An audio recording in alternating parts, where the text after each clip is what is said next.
Vedi che ti è casito un po'.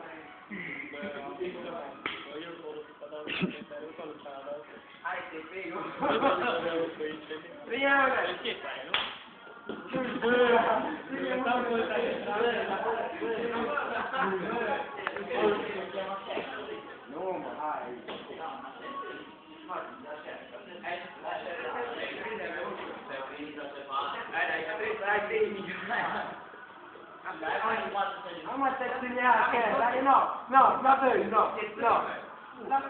Stai a casa, sicuro. No, perché non mai, no, perché mi hai detto di no?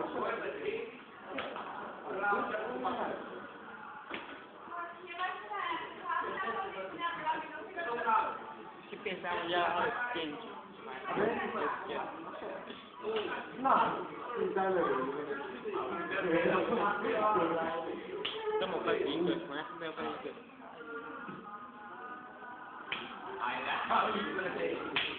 No!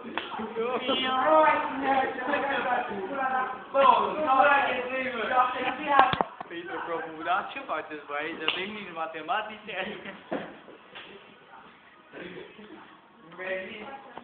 Ah, io lo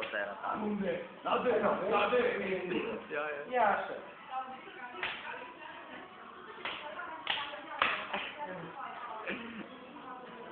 C'era più da Vai!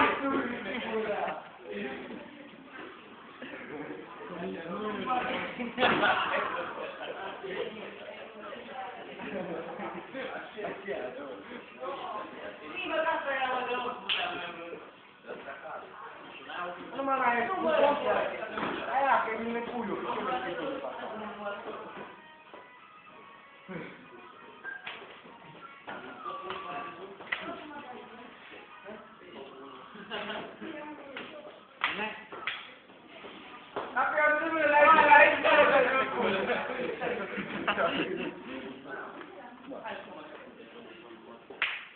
Ora Anita non veniamo, quindi stavo per